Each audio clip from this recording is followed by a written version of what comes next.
मुख्यमंत्री काय बोलतात त्याच्याकडे महाराष्ट्र गांभीर्याने पाहत नाही. दोन उपमुख्यमंत्री काय बोलतात त्याच्याकडेही महाराष्ट्र गांभीर्याने पाहत नाही. एक लक्षात घ्या, ग्रामपंचायत निवडणुकांच्या संदर्भात घटनाबाह्य सरकार जे फटाके वाजवते ते फुसके आहेत. या राज्यात ग्रामपंचायत निवडणुका झाल्या, त्याचे निकाल लागले. निकालाचे आकडे प्रत्येकजण आपल्या आपल्या बाजूनं दाखवतो आहे की आम्हीच कसे जिंकलो आणि विरोधक कसे हारले. हा मूर्खपणा आहे. ग्रामपंचायत निवडणुका या पक्ष आणि चिन्ह ह्याच्यावर लढवल्या जात नाहीत. हे जर आमच्या घटनाबाह्य राज्यकर्त्यांना माहीत नसेल तर हे अनाड्यांचं सरकार आहे असं म्हणावं लागेल. या निवडणुका पॅनल पद्धतीनं अनेकदा सर्वच राजकीय पक्ष विरोधक एकत्र पॅनल करतात गावात आणि निवडणुका लढतात गावच्या विकासासाठी. त्यांनी पंचायत राज व्यवस्था समजून घेतली पाहिजे ग्रामपंचायतीच्या बाबतीत. पण तरीही हे अडाणी घोडे उधळलेले आहेत. आम्हीच जिंकलो, आम्हीच जिंकलो, आम्हीच जिंकलो. निवडून आलेल्या ग्रामपंचायती त्यांना निधी मिळावा, विकासासाठी फंड मिळावा म्हणून सरकारकडे जातात. ही परंपरा आहे. कारण त्या बिगर राजकीय स्थानिक स्वराज्य संस्था असतात. हे समजून घेतलं पाहिजे मुख्यमंत्र्यांनी. 30 टेप वाजवून जनमत काय त्यांच्या बाजूने वाढणार नाही. माझं पूर्ण होत आहे. जे सरकार, जे राजकीय पक्ष विद्यापीठाच्या सिनेट निवडणुका घ्यायला घाबरत आहे त्यांचे हातभर फाटते. माझ्या भाषेत बोलायचं तर जे सरकार आणि जे राजकीय पक्ष विद्यापीठाच्या निवडणुका सिनेट निवडणुका घेण्यासाठी चालढकल करतात त्यांनी ग्रामपंचायत निवडणुकांच्या विजयावर दावा सांगावा हे हास्यास्पद आहे. जे सरकार, जे राजकीय पक्ष मुंबईसह 14 महानगरपालिकांच्या निवडणुका घ्यायला धजावत नाहीत ते म्हणतात आम्ही ग्रामपंचायती जिंकलो. अरे घ्या, सिनेटच्या निवडणुका घ्या. आत्ता मुंबईसह 14 महानगरपालिकांच्या निवडणुका घ्या, जिल्हा परिषद निवडणुका घ्या ज्या पक्ष आणि चिन्हावर लढवल्या जातात आणि मग सांगा कोण जिंकलं आणि कोण हरलं आहे. हे अशी मूर्खपणा तुम्ही वारंवार दाखवत आहे आणि या महाराष्ट्रामध्ये अडाण्यांचं सरकार आहे. या राज्याची बदनामी होते बाहेर.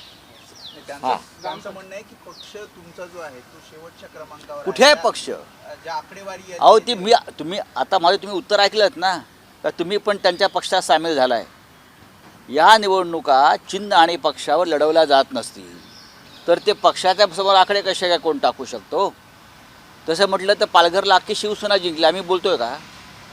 त्यांच्या पालघरला अख्खी शिवसेना जिंकली आहे, आमचे कार्यकर्ते जिंकले. पण तरी आम्ही असं म्हणतो या निवडणुका बिगर राजकीय असतात.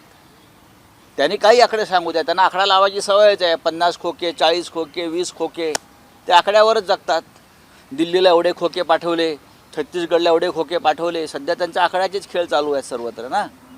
पण मी परत सांगतो, या निवडणुका जर अभ्यास केला तुम्ही आतापर्यंत या आपला पंचायत राज सिस्टीमचा तर ग्रामपंचायत निवडणुका या चिन्ह राजकीय पक्षावर लढवल्या जात नाहीत. त्या स्वतंत्रपणे त्या लढवल्या जातात, पॅनल पद्धतीनं लढवल्या जातात. म्हणून म्हणतोय ना, जे सरकार आणि जे राजकीय पक्ष आम्हाला तर सांगतायत ना सिनेट निवडणुका घ्यायला घाबरता. निवडणुकांच्या तारखा जाहीर झालेल्या असताना तुम्ही रडीचा डाव करता. हां, मुंबई महानगरपालिकेसह 14 महानगरपालिका निवडणुका आपण घ्यायला तयार नाही आहेत म्हणजेच आपली किती फाटते शिवसेनेसमोर. निवडणुका या घ्या, या निवडणुका जाहीर करा आणि त्या निकालावर बोला कोण जिंकलाय कोण हरताय. नाही तसं नाही आहे ते. असं नाही आहे ते. एक देश एक निवडणूक, एक पक्ष आणि एकदाच निवडणूक अशी त्यांची घोषणा आहे. एकच पक्ष आणि फक्त यापुढे एकदाच निवडणूक. लोकशाही नाही आप बताइए। सर, ग्राम पंचायत चुनाव को लेके आपने ट्वीट भी किया कि देश अपना राज्य अनाड़ी लोगों के हाथ में है और जो आंकड़े आए हैं ग्राम पंचायत चुनाव के उसको लेके क्या कहना है? देखिए, ये ग्राम पंचायत की निवडणूक होती है, ये पूरे देश में किसी राजकीय पार्टी, पॉलिटिकल पार्टी या सिंबल के ऊपर नहीं लड़े जाते। जो पंचायत राज सिस्टम है वो समझ लेना चाहिए। ये पैनल सिस्टम से लड़ी जाती है। कभी कभी वो पैनल में सभी पार्टी के लोग रहते हैं और जीतने के बाद लोग दावा करते हैं ये हमारा है, ये हमारा है, ये हमारा है, ये हमारा है। ऐसा नहीं होता ना। वैसे तो फिर हम भी दावा कर सकते हैं। जीतने के बाद ये ग्राम पंचायत के लोग होते हैं, उनको फंड की ज़रूरत होती है, सरकार के पास जाते हैं, क्योंकि उनकी पूरा जो कंट्रोल है सरकार के पास होता है। ये सरकार दावा करती है ग्राम पंचायत चुनाव जीतने की, लेकिन ये सरकार यूनिवर्सिटी का सीनेट निवडणूक लेने में डर रही है क्योंकि हार रही है। ये सरकार मुंबई महानगर पालिका और 14 और महानगर पालिका के चुनाव लेने से डर रही है क्योंकि हार जाएंगे। तो ये ग्राम पंचायत का चुनाव के बारे में दावा करना ये मूर्खता है। छगन सर, हा- भुजबळ हा- सरकारला घरचं आहेर देतात. त्यांचं असं म्हणणं आहे की सरसकट जर मराठा आरक्षण दिलं तर ओबीसी आरक्षण संपुष्टात येईल. आज तर शिष्टमंडळ बघा, हा विषय अत्यंत नाजूक आणि गंभीर आहे। या महाराष्ट्रामध्ये जाती आणि पातीच्या नावावरती हे राज्य फोडण्याचं एक मोठं षडयंत्र आहे।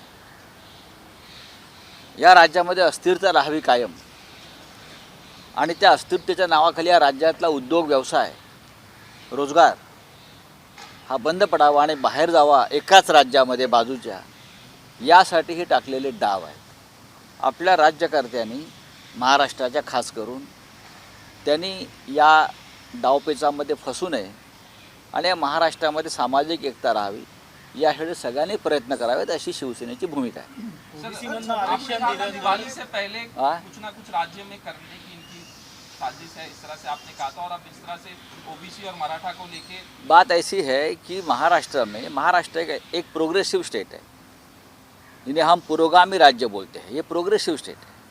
डॉक्टर बाबा साहब आम्बेडकर, महात्मा फुले, शाहू, इस ऐसे नेताओं ने ये महाराष्ट्र को एक विचार की दिशा दी है। यहाँ जात को या धर्म को कोई स्थान नहीं है, हम सब एक है इस राज्य में। लेकिन अभी कुछ महीनों से या कुछ सालों से, जब से बीजेपी आई है यहाँ, तब से इस राज्य में जात के आधार पर Maratha versus OBC, Maratha versus Dhangar, Maratha versus से दलित, ये सबको एक दूसरे के खिलाफ झगड़ने के लिए मजबूर किया जा रहा है। तो शिवसेना से आह्वान है सबको कि हमारा राज्य अस्थिर करके यहाँ का उद्योग, यहाँ का रोजगार कुछ लोग बाहर बाजू के राज्य में ले जाना चाहते हैं, और इस ये जो षड्यंत्र है उसमें हमको इसमें नहीं फंसना चाहिए। ये शिवसेना की भूमिका है। सर, कल उद्धव ठाकरे ने कहा कि जो भूपेश बघेल हैं, अगर वो बीजेपी में चले जाते हैं तो जो महादेव वाला मामला है ऐप का, वो हर हर महादेव ऐप हो जाएगा और उनको क्लीन चिट मिल जाएगी। डेफिनेटली। एक बार लालू यादव ने कहा था, अगर मैं बीजेपी में शामिल होता तो मैं हरिश्चंद्र का अवतार बन जाता, सत्यवादी बन जाता, लेकिन मैं बीजेपी में शामिल नहीं हो गया। हाँ, उनके सामने घुटने नहीं टेके, इसलिए मेरे ऊपर सब और मेरे फैमिली के ऊपर कार्रवाई चल रही है। ये जो महादेव ऐप की आप बात कर रहे हैं, वे सच है ना। अगर भूपेश बघेल जी बीजेपी में शामिल होते हैं या बीजेपी को मदद करते हैं तो उनको तो भगवान का स्थान मिलेगा, हर हर महादेव, उनका ही अभिषेक किया जाएगा। ये तो सच है। महाराष्ट्र में देखो ना, अजित पवार, हसन मुश्रीफ, छगन भुजबळ, ये भी महादेव ऐप के ही मेंबर है ना। अब उनकी पूजा की जाती है। जिनको जेल में भेजना था, अब उनकी पूजा की जाती है। और देवेंद्र फडणवीस, मोदी जी, अमित शाह उनके ऊपर फूल डालते हैं। कल आपने देखा होगा गोंदिया में प्रफुल्ल पटेल जी ने स्वागत किया मोदी जी का। यही प्रफुल्ल पटेल जी, जिनके ऊपर मोदी जी ने इकबाल मिर्ची के साथ संबंध जोड़ा था, मालूम है ना आपको। कल उनके स्वागत के लिए खड़े थे और हाथ में हाथ डालकर दोनों चल रहे थे। ये महादेव ऐप की कमाल है।